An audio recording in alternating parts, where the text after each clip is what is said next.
This is CBC Here and Now.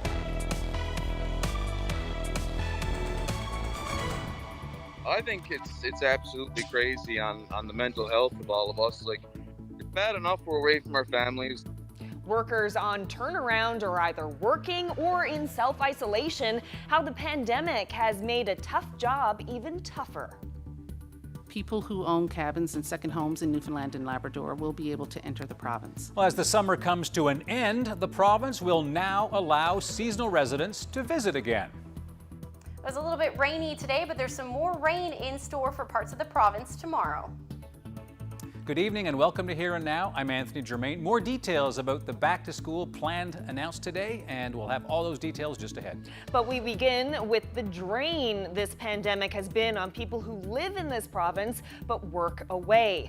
Now, those workers who have to fly back and forth say they need a break. Some of them have been in isolation since March, cut off from friends and family, and they say it's taking a toll. Here and Now's Peter Cowan has been looking into this and joins us live. So, Peter, what have you heard from workers? Carolyn, some of these workers work 2 weeks on, 2 weeks off, which means whenever they are home in the province, they're isolated. One person described it to me a bit like house arrest. They can't go out, they can't see friends or family or do any of their normal activities, and this has continued for months and months. Today I talked with Andy Matthews just this morning as he was getting ready to get on a flight to Montreal up to a gold mine where he works in Nunavut, and he works 2 weeks on, 2 weeks off. That's kept him away from his son, from his girlfriend. He relies on his dad to pick up groceries, but mentally the isolation has been really hard.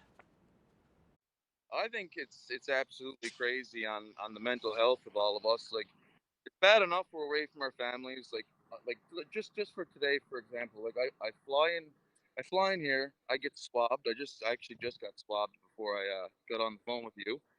And then we go out there, we quarantine in our rooms, and we wait till we get our results, and then we carry on working. So we're in quarantine the whole time out there, away from our families, and then we got to come home and we got to quarantine again. So, you know, it's just a vicious cycle of quarantining.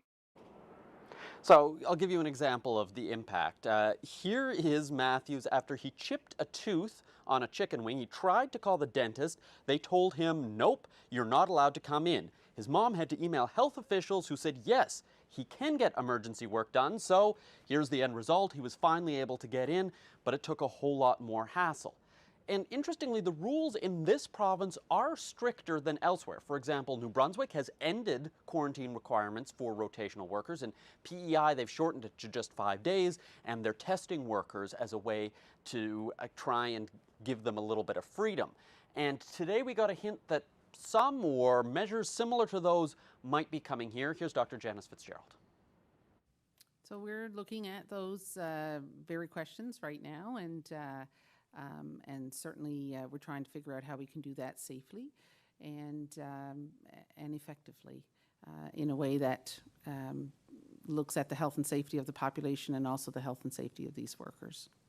So when's that going to happen? We got a hint from Dr. Fitzgerald today that those changes may be coming in days rather than weeks. Matthews has a few suggestions of his own for things he'd like to see happen. You can hear those, as well as more of my conversation with him coming up later on Here and Now. Reporting live in the newsroom, I'm Peter Cowan.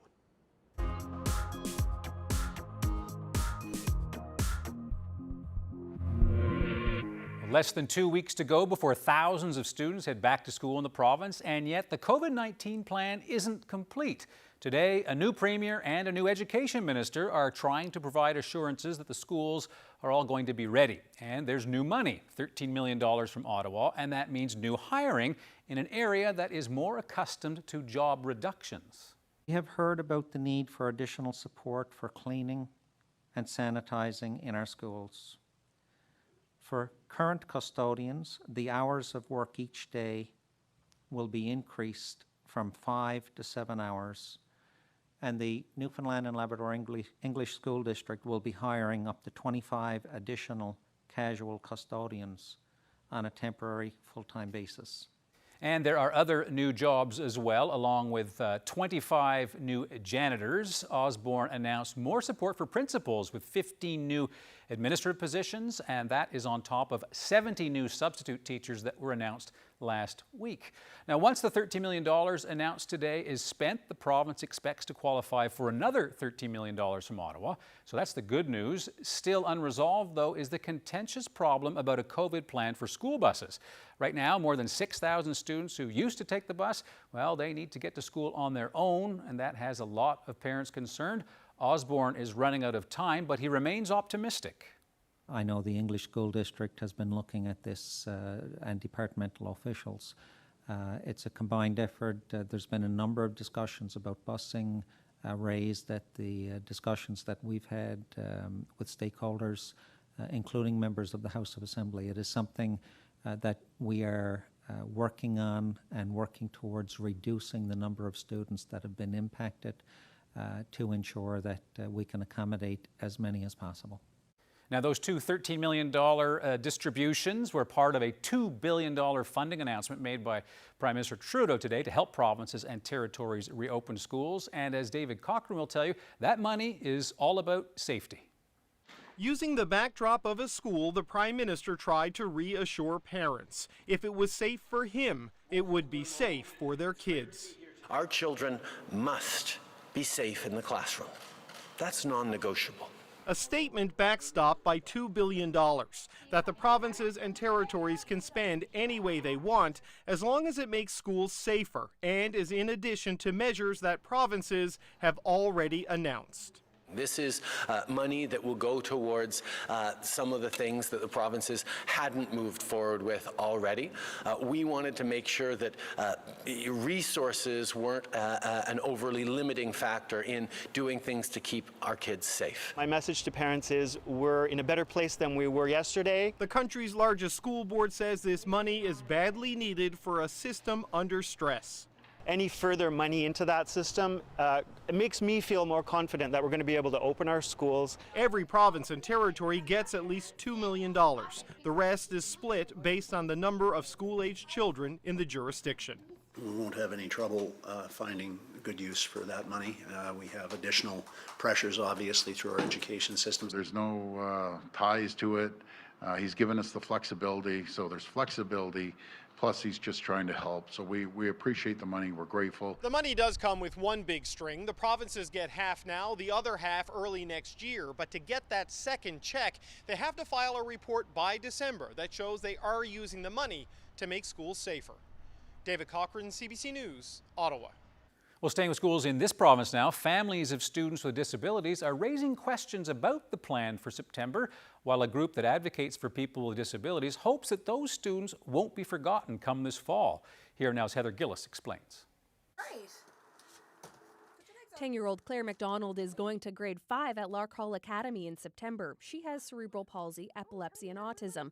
Her mom, Janine McDonald, says Claire has regressed over the past 5 months since school's been out. What do you do? And we have no answers. She's worried there aren't enough supports for students with disabilities like Claire in the back-to-school plan. But how kids like my daughter who need hands-on learning, who require physical contact at all times, how student assistants are going to cope with not only the learning part and her physical needs and her education, but now the extra tasks of sanitization, sanitizing all of her equipment. McDonald wants to be able to attend the first day of school with Claire to explain seizure protocols and her medications, which have changed since last year.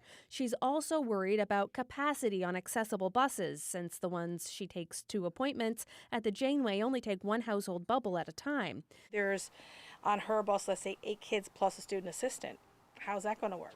And if school moves online in the event of a COVID-19 outbreak, McDonald fears Claire's education will cease. We're our kids' nurse, our physiotherapist, their OT, their everything, their independence. To add a teacher onto that, at home with no socialization, no help, no supports, it's not something that's going to work. And they gain, incrementally. Edie Dunphy is the executive director of the Learning Disabilities Association. Dunphy says many students with disabilities need dedicated support like adaptive technology, instruction in smaller groups, and more time on tests to help. And what we'd like to see at this point is to ensure that that's not going to get lost when they start school in a couple of weeks, because it's going to be obviously very hectic in school. In a statement, the NLESD says it's difficult for them to respond, especially when talking about accessible transportation, because every family's needs and situation is unique. They say they're aware of concerns and they're trying to respond appropriately. Heather Gillis, CBC News, St. John's. A development today for out-of-province cabin and cottage owners. In 5 days, just as the summer is ending, they will be allowed back in. Today, I'm announcing some relaxation of the travel restrictions we have had in place since May 4th. Effective Monday, August 31st, people who own cabins and second homes in Newfoundland and Labrador will be able to enter the province. These owners will have to apply for a travel exemption, and the 14-day self-isolation requirements will still be in place. Proof of home ownership in Newfoundland and Labrador will be required with the application. Well, the loosening of those rules comes while there's a constitutional challenge before the courts about the province's authority to stop Canadian cabin owners from coming here. And the new measure only applies for cabin or secondary residential owners who live in Canada. Well, in other news, researchers at Memorial University say there are major health and economic benefits to making St. John's more walkable. They say investing $3 million in pedestrian projects each year could yield more than $10 million in benefits. Here now's Mark Quinn explains. The MUN researchers say their results clearly support the argument that more should be done to encourage walking. We found that over a 10-year period, if we doubled the amount of walking in St. John's, we would see 18 premature deaths prevented, and we would see an economic benefit of $117 million. Those benefits come from things like reducing health costs by being more active, cutting traffic emissions, and increasing foot traffic to local shops. Holloway says the Water Street Pedestrian Mall is good, but we should give it more time. Promote it even longer, so to promote it for years. To promote it for multiple months so that we can have that period of time for uptake and for everybody to kind of get involved and for the necessary changes to happen, because as we've seen with the pedestrian mall, there have been a lot of changes that have happened even in the short period of time it's been open. Like we can see behind us there's a ramp that was set up. It's kind of a makeshift ramp, but it's to make the space more accessible for everybody. So you need to have a bit of a longer period of time to make those adjustments, to respond to the needs of the community, and then you'll start to see those benefits. And then there's this part of town. I asked Holloway if there's one part of the city that irks her as a walker. Yes. Up around the mall, Kenmount Road and the mall area and then Thorburn Road. That whole area is very, very car-centric. And it has so much potential to be a really walkable space. Like the parking lot for the Avalon Mall is humongous. So instead of just expanding the mall more and more, maybe we can turn some of that parking lot space into green space and work on some walking trails that connect the mall area to some of the stores that are on Kenmount Road. So that area is definitely really challenging as a walker and has so much potential to be a really great walkable area. The researchers hope their hard work will help nudge city policymakers towards more streets like this and fewer walking nightmares like this. Mark Quinn, CBC News, St. John's. Well, some sad news to tell you about now. A man died when his vessel apparently struck some rocks off St. Albans earlier this week. Police say they were notified yesterday morning of an abandoned vessel with significant damage partially submerged. Searchers found the body of a 60-year-old along the shoreline near a cabin area about 10 kilometers from St. Albans. He was not wearing a life jacket. Police suspect the boat collided with some rocks which caused extensive damage to the vessel. The Office of the Chief Medical Examiner has been engaged and the investigation is continuing. Well, the ferry captains' strike continues. While ferries on several runs across the province are sitting idle, the minister responsible is urging the Canadian Merchant Service Guild to reconsider government's offer, and ferry users are stuck in the middle. Here now's Garrett Berry has this update. Another day of strike means another day waiting on this dock, and I can tell you there's just not that much to do to pass the time. Not much cell phone service, and On a rainy day like today, there's not a whole lot to look at, but people are getting here awfully early, and that's in part because the horror stories from those left behind are starting to get around. Well, certainly a disappointment. There's no question about that. After about a 4-hour drive from my hometown of Hermitage, Sandyville, waiting in line for an hour, hour and a half, and then being told that you're not able to travel, certainly a little bit of discouragement. Right, and an extra $100, $200 to get a hotel room. Indeed, yes, yeah. Could you tell me what you're doing to pass the time? You've been here most of the day. It's another couple of hours until... Yes, well, it's certainly a long period of time of wait, you know. I guess thanks be to God for the cell phone and a little bit of cell phone service. You can certainly scroll through the internet, and of course having a book aboard the vehicle is always nice to have. With the strike that's going on, I guess traffic is limited to essential, and I don't know if I'm under that category or not. I'm the Anglican clergy on the Fogo Island. I've been there now approximately a year and a couple months. Perhaps that adds a level of importance for you getting back to Fogo Island. Indeed, yes. There's a concern for the parishioners there, for the people there, and I certainly feel the need to be there. What does faith say about how we should handle these situations? Well, you know, people respond to things in very different ways. So, you know, I'm looking at it in this situation where the ferry captains are fighting for their rights just as well as we respect our rights. So we support them, and I support them. There's a couple of transport trucks lined up today, and some of those drivers say they've been here since 3 o'clock in the morning. One of them said they've just been to Labrador, and that journey was easier and less painful than trying to get across on this ferry. Garrett Berry, CBC News, farewell. Well, we told you last night about a food bank that's worried about its clients who get fresh food by using Dominion gift cards. Right now, Dominion workers are on strike and the stores are closed. Food banks received thousands of gift cards at the start of the COVID-19 pandemic to help its clients.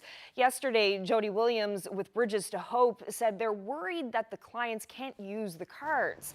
The 11 Dominion stores remain closed during the strike, but Dominion's parent company, Loblaw, says even though its main locations remain closed, there are some retailers who will accept those gift cards. There are 3 no-frills locations that will accept the cards in eastern Newfoundland. One is in Paradise, another in Marystown, and one is in Clarenville. The Atlantic Wholesale Club on O'Leary Drive in St. John's will also accept the cards, along with any Your Independent Grocer locations in Gambo, Lewisport, Twillingate, and Catalina. Well, a pizza party today for a young girl recently diagnosed with cancer. 6-year-old Abigail had a pizza named after her at Piatto, with some of the proceeds from sales going to a charity of her choosing. She got to help design the pizza and make it today. How much of this do you want to spread all over here? A lot? Okay. My good friend Tender reached out because she's really good friends with the owner of Piatto, Kate, and she mentioned that Kate would like to help out in some way. So we do a fundraiser for the past 2 years, Light the Night walk for Leukemia and Lymphoma Society of Canada. We've done it in the past for my grandfather who passed away with leukemia. Obviously this year hits a little harder. My daughter was diagnosed with leukemia back in May, so we figured we would take all the efforts that people have been doing and put it towards our walk this year. So when Kate reached out, she said that she would donate $2 to us, but then we wanted to direct it to our fundraiser. We do a weekly feature called Pizza of the Week, and customers can submit their ideas for Pizzas of the Week. And someone from Team Abigail reached out to us and asked if there's anything we could do to help. And we've done a Pizza of the Week before to help Nevea and the lemonade stand, and I thought immediately this would be the best option. What little kid doesn't like pizzas? She can create her own, and then we're selling it in all 8 of our locations. There you go. A lot, I love it. The plan for this week is we'll be running the Abigail Pizza starting today until next Tuesday, and $2 from every sale will be going to the Light the Night, which is Abigail's charity of choice. And then at the end of the week, we're going to look at what the sales were, and Piatto's actually going to match all the sales that were raised this week to Light the Night as well. Abigail, can you tell me what's on your pizza? What's on your pizza? 2 different cheeses and pepperoni and 2 different peppers. She just turned 6 in June. She loves to dance, she loves to sing, anything theatrical, she loves that. She's actually beating a lot of odds right now with all of her treatment.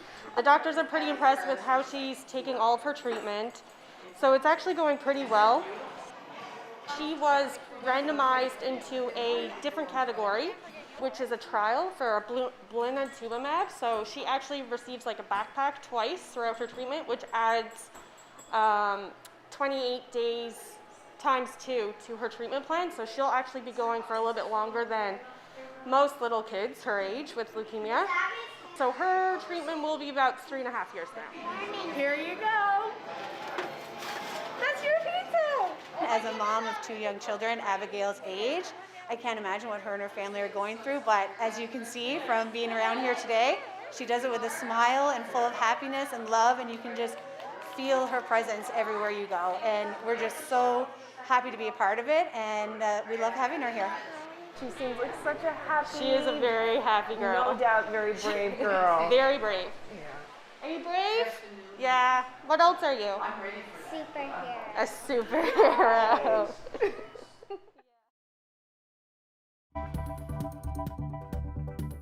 I've got sticking 4 sold signs up today. We're seeing a lot of closings. It's probably going to be, personally, my best year to date. There's no slowdown here. Hot properties are selling fast, even in the middle of a pandemic.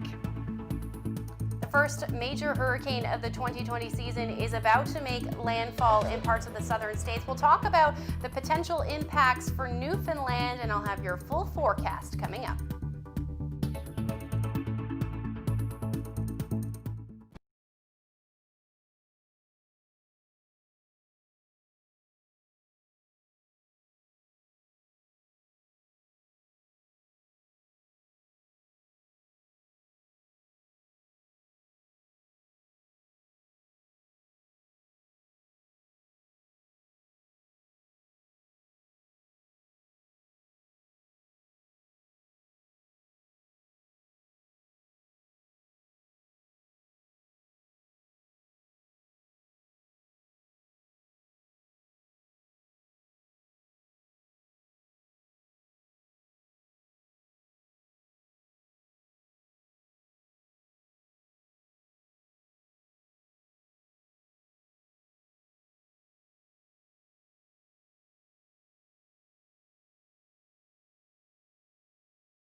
Now, you may be noticing a lot of movement in real estate listings. Those who work in the industry say that despite the pandemic, the past 2 months have seen a boost in home sales.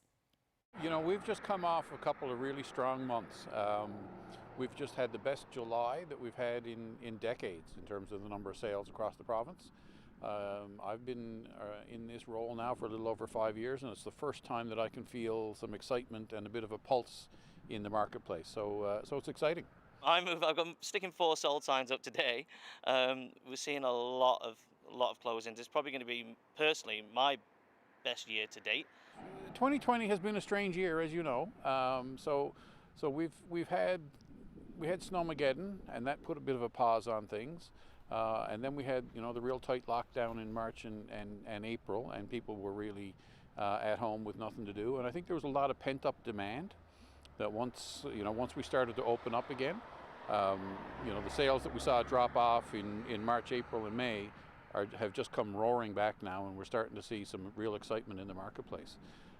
You know, we're going to finish August with probably the best August that we've had in 5 or 6 years as well. What factors do you think are at play here? I think the true factor is homes are probably more important now than they've ever been. We're all spending more time in them, and I guess we want to be comfortable. You know, personally, I think there's a lot of people who would normally be spending their discretionary income on a trip down south or a trip to Europe or, you know, a trip to Toronto to see a hockey game, none of which is happening. And that discretionary money is finding its way into real estate and renovations and that sort of thing. Who's buying? Everyone is buying. I guess a lot of couples that have been living with parents are now wanting to get out. A lot of first-time home buyers. But all segments of the market we've seen move. You know, interest rates are at historic lows. You know, you can get a mortgage now for under 2%, which was unheard of, you know, 5, 6, 10 years ago. And if you go back, you know, 20, 25 years ago, you know, mortgage rates were in the high teens or low 20s. I mean, what you're paying on a credit card now was the average mortgage rate. So that makes, you know, large-scale borrowing, you know, very cheap, right? So the first-time home buyers that are getting into the market, you know, they may have spent an extra 6 months at home doing nothing, saving more money for a down payment, and now we're starting to see that activity come into the marketplace. We've seen every sale, the 200 to 300 is usually the biggest market, but we've also seen a huge amount of activity in higher-end homes as well. We've sold, I think, you know, so far this year we've had 3 properties that have changed hands at over $1 million, you know, residential property. That's something that we didn't see last year or the year before. You know, the general malaise in the marketplace, I think, was probably caused by a number of things. There's some uncertainty about where we're going with Muskrat Falls. That seems to have died off a little bit. There was some uncertainty around, you know, public sector layoffs. That seems to have settled down a little bit. I think we've had time now to absorb the impact of $40 a barrel oil, and so there's some stability there as well. So I think all of that has provided a bit more optimism and a little less negativity in the general economy, and I think, you know, we're starting to see some of that percolate out now into the real estate market. Certainly, you know, the provincial renovation and home construction program that came out after the pandemic has been helpful. You know, it's stimulated some activity as well, so, you know, it's all good. So how long do you think this is going to last? The mortgage broker we've got on site here, because I've asked him on how things are looking for the future, and he says applications for new mortgages is extremely high. So maybe that looks like, go through the fall, things are still looking good for us. This weather update is brought to you by Newfoundland and Labrador Tourism. This year, it's Stay Home Year, the year to rediscover home.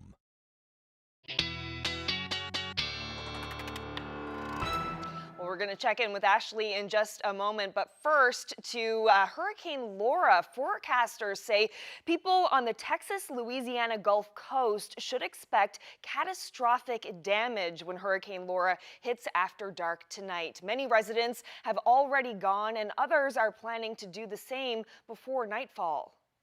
It is better to leave because the hurricane brings tornadoes, so you never know what to expect when you're dealing with these storms. So the best thing is to evacuate if you can.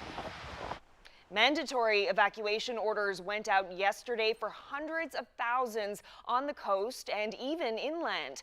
Some oil and gas rigs in the Gulf of Mexico have been relocated and multiple platforms have been evacuated. At least 21 people were killed when a weaker version of Laura flooded Haiti and the Dominican Republic days ago. Back in the United States, bus transportation and emergency supply deliveries were ramped up yesterday with multiple disaster response teams readying to assist when needed. So let's bring in meteorologist Ashley Brawwiler. So Ashley, this looks like a massive storm. Is this going to be heading our way? It is eventually, not nearly what they're going to see down through the southern states, but let's take a look at what's currently happening right now. So the storm rapidly intensified overnight, now a Category 4 hurricane headed towards the coast with sustained winds of 220 kilometers per hour. Now that's going to hit the coast, like they said, overnight tonight and then track north.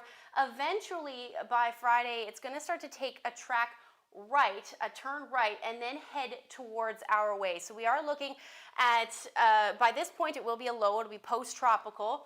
And so that'll happen Saturday night, or rather Sunday night into Monday morning. We're looking at winds potentially gusting or sustained winds of upwards of about 85 kilometers per hour with some rain as well. Again, not nearly what they're going to experience down there, but it's definitely something that we need to keep an eye on over the weekend. But it has been a little closer to home, a rainy day today. You notice that I'm inside for the first time in a while, and that's because we saw lots of rain. 31 millimeters here in St. John's, and then we've the highest amount was in Burgeo at 102.7 millimeters. This was as of 3:30 and the 24-hour total. So certainly lots of rain with this one, and things are starting to taper off. The heaviest rain now is moving offshore.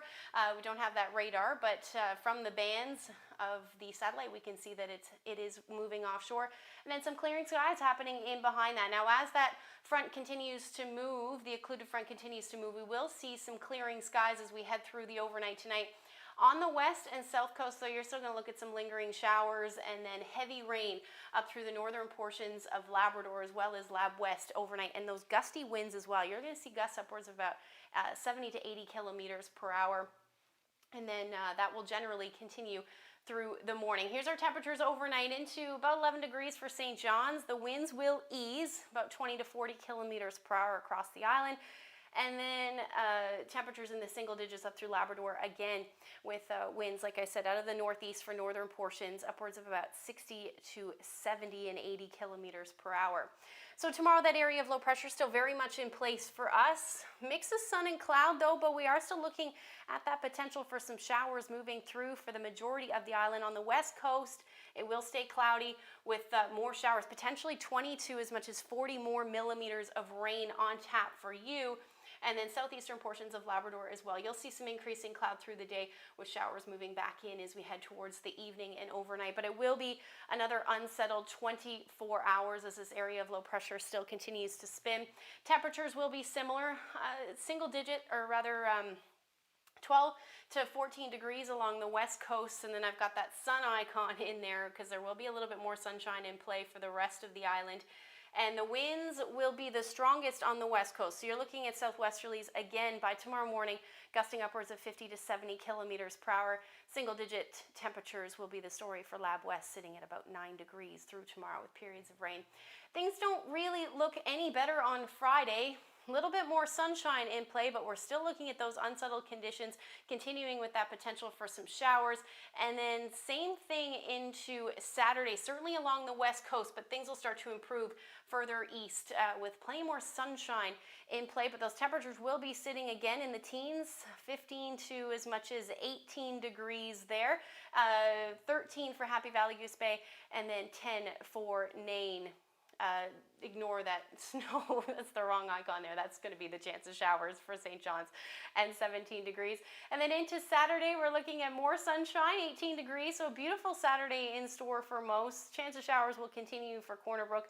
And then we're looking at temperatures in the teens. Again, not much change for the forecast for Lab City. You're still sitting in those single digits, around 9 degrees with the potential for some showers. And then as we head into the weekend, that's when the remnants of Laura will be on our doorstep. So Sunday into Monday, we're looking at those gusty winds with some rain. Keep an eye on the forecast over the coming days. It'll definitely come more into light. And then we've got temperatures in the 20-degree mark for central Newfoundland as well as western, but staying generally gray for the majority of western Newfoundland. Maybe some sun peeking out on Saturday, but overall, we're looking at the potential for some showers. And then up through Labrador, eastern portions, generally gray with temperatures in the teens with that showers, and then same thing for Lab West with single-digit temperatures, about 10 degrees by the time Monday rolls around. Wanted to share this beautiful sunset in Northwest River, Labrador. Thank you so much to Sheila for sharing this beautiful shot with us. And if you have any weather photos to share with us, send them to nlphotos@cbc.ca.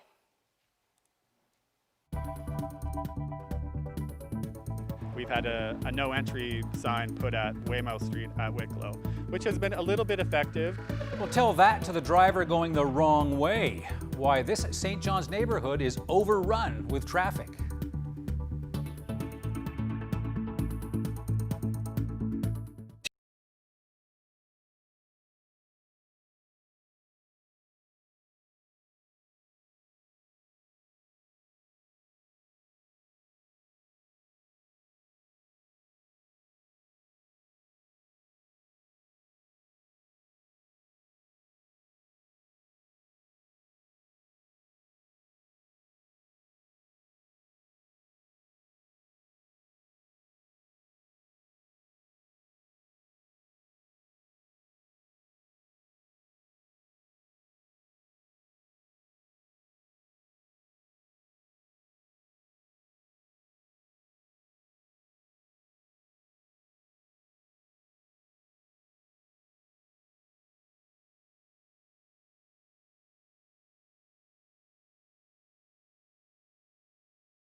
Welcome back. A neighborhood in St. John's wants City Hall to help slow down traffic that's speeding through its streets. Residents got organized more than 2 years ago. Now, some changes have been made, but the residents say more is needed. Here now's Jeremy Eaton put this together for us. We are the Baird Neighborhood Interim Traffic Steering Committee. We started the committee out of concern for our neighborhood. So we were aiming to have to be able to meet our neighbor at the end of the driveway and have a conversation without the humming traffic, speeding traffic behind us. Here on Larkhall, we're at the corner of Donegal. It's an acceleration zone for the light. It's also the south end of the school zone. So we're seeing accelerating traffic, cars overtaking one another, and so it's a speed and safety issue at this end of Larkhall Street. Speeding never seems to stop in the city. Typically through the commuting hours, traffic aiming to avoid the lights at Prince Philip Drive and Thorburn Road, and using our neighborhood as a cut-through path. We've had a no left turn sign installed off Thorburn Road onto Exmouth Street, which is a bit of an entry point for commuters trying to cut through our neighborhood.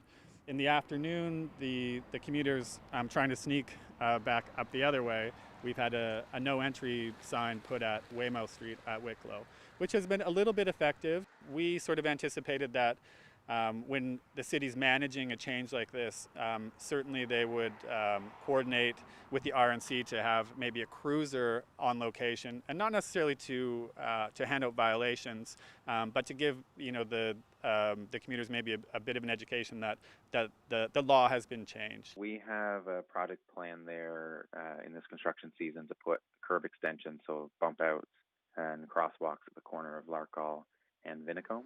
The residents are additionally asking for a crosswalk about halfway between Vinicombe and Thorburn Road. And the rationale behind that is that it's a frequently used place where people cross the street. Either parents drop off their kids and dart across the road to bring their kids into school, or kids themselves leaving the playground on one side of the street and zipping over to the Avalon Mall or wherever they might be going and using that point there. We discussed it in committee, and it came up as a tie, which means a failed motion. So I'll have to, and I've told my colleagues I'm going to do so, put a motion forward in support of the crosswalk, and then we'll have on Monday, and then we'll have a conversation about it then. I think the city wants to make an investment in our neighborhood, in other neighborhoods too. It slows traffic down in a heavy acceleration zone. It gives students and parents a safe place to cross the street. It allows the residents a safe place to cross the street now to their community mailbox. And it also sets a bit of a precedent that when you enter the neighborhood, that it's a traffic calmed neighborhood, and that the city has certainly put in the infrastructure to make that point. And then as you go through the school zone, you'll realize that you're in a specific space where you need to relax your driving a little bit. And that will improve the enjoyability and livability of our neighborhood, which is what we want. Well, to another story now about less traffic. Earlier in the show, you heard how MUN researchers are pushing for a more pedestrian-friendly St. John's. They say if people simply doubled their daily walking that is, the city would see major health and economic benefits. For each person, that adds up to, get this, an extra 3 minutes of movement each day. Right, just 3 mere minutes of your time. Our Mark Quinn spoke to the head of the study. We found that over a 10-year period, if we doubled the amount of walking in St. John's, we would see 18 premature deaths prevented, and we would see an economic benefit of $117 million. In terms of decision-making and policies and projects that go ahead in the city, we really hope that this kind of research can be the economic basis for such proposals as like an extended period of time for the pedestrian mall, or other kind of infrastructural changes that would improve walking. So we hope that this can be the kind of evidence that people need to support those projects. Our recommendations would be to promote this kind of thing, but promote it even longer. So to promote it for years, to promote it for multiple months, so that we can have that period of time for uptake and for everybody to kind of get involved and for the necessary changes to happen, because as we've seen with the pedestrian mall, there have been a lot of changes that have happened even in the short period of time it's been open. Like we can see behind us there's a ramp that was set up. It's kind of a makeshift ramp, but it's to make the space more accessible for everybody. So you need to have a bit of a longer period of time to make those adjustments, to respond to the needs of the community, and then you'll start to see those benefits. So we need kind of longer time periods. I mean, I know that in some of the tweets that Dan Fuller made, he talked about, 3 minutes a day can make a difference. Yeah. Can that make a difference for individuals? Yeah, so the research that we did, it talked about a doubling of the amount of walking for people in St. John's. That equals 3 more minutes of walking a day for every person. So if we can just, instead of jumping in your car to go to the grocery store, if you can walk to a grocery store or a corner store that's close by, that's more than a 3-minute walk a day for most people. So even just small trips like that, if you can transition from a motor vehicle to active transportation, it'll make a huge difference.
workers who travel to and from other provinces, the pandemic has made a tough job even tougher.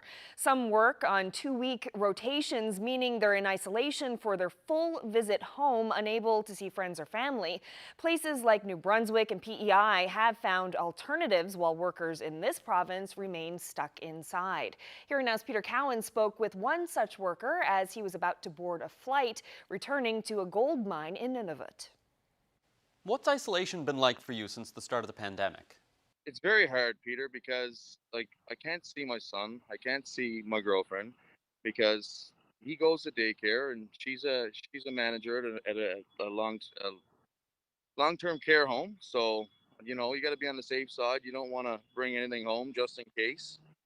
So it's been hard, but my family, my mother and father have been there for me, so I'm very grateful for that for sure. So what's it like having to be in quarantine whenever you're home? How do some of those practical things, like who picks up your groceries?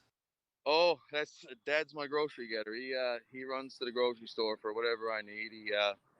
Yeah, he's been my rock the whole time through this, so I can't thank him enough. How sustainable is this if this has to go on for months and months and months? I think it's absolutely crazy on the mental health of all of us. Like it's bad enough we're away from our families. Like just for today, for example, like I fly in here, I get swabbed. I actually just got swabbed before I got on the phone with you, and then we go out there, we quarantine in our rooms, and we wait till we get our results, and then we carry on working. So we're in quarantine the whole time out there, away from our families, and then we got to come home, and we got to quarantine again. So you know, there's no, it's just a vicious cycle of quarantining. When you say this has been hard on your mental health, in what way? You want to be able to be free. It's the whole being able to be free kind of deal. And right now we're not free. We're working, we work our butts off, we come home, and then we can't even leave our house. Yeah, we can go for a walk, we can do this, but everyone else is out enjoying their summer, and we're cooped up at home because, yeah, we travel for work. What's it like seeing some of your colleagues who are doing the same job as you, but when they go home, they don't have to isolate, and you do? I know we're in an Atlantic bubble, so why can New Brunswick, like I work with guys out here from New Brunswick and PEI, and they're talking about all the stuff they can do when they go home. And I'm in Newfoundland, so I go home and I have to quarantine and they don't. But we're all in the same bubble, you know? It doesn't make sense to me. What do you think the solution is here? What would you like to see government do? I'd like to see government actually come up with a decent plan, and the start of that plan ideally would be let's swab us when we get there. They can swab me going to work. Why can they not swab us when we come home? I'm not all about the border or being open up or anything, but at least take care of their own people. You know, the rotational workers. We need to be taken care of.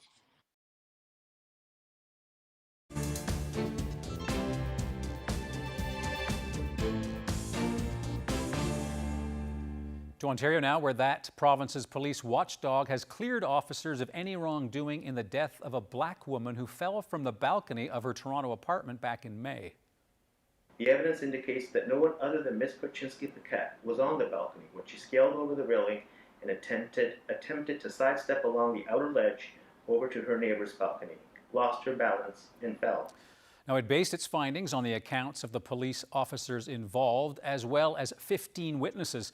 The family says it's disappointed with the decision and believes the investigation and the analysis were flawed.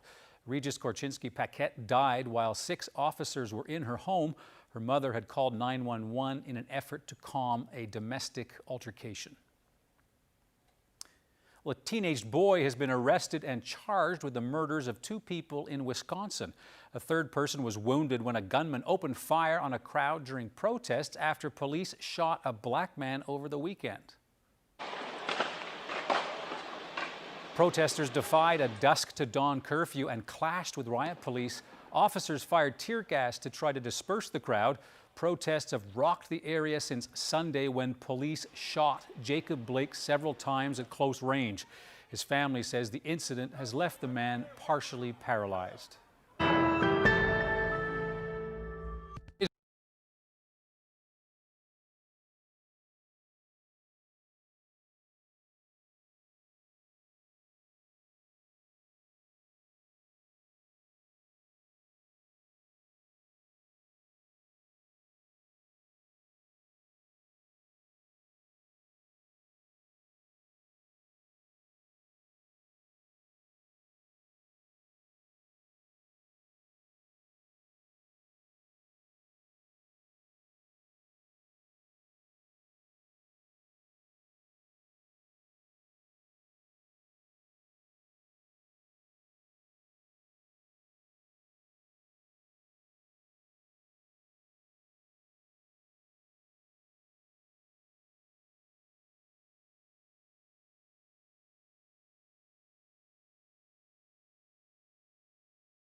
Ashley is back with your weather recap. So Ashley, how are things looking tomorrow?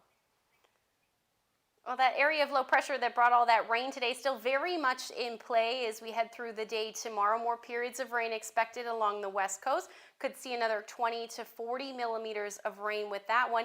Elsewhere on the island, we're looking at a mix of sun and cloud, or at least some cloudy periods with the potential for some showers. Same thing for southeastern Labrador. And then those periods of rain will continue for the northern and western portions of Labrador. And then as we head towards the weekend, the end of the weekend, the beginning of next week is when we're going to keep an eye on the potential to see the remnants of Hurricane Laura. All right, thanks, Ashley. And that's about it for us tonight. Anthony, I must say it is very nice to have you back in the studio. It's been a while. Yes, it has. We haven't been in the same space since March, since the middle of March. So yeah, about 6 months. The magic of TV makes it look like we're right next to each other, kind of like the Brady Bunch boxes.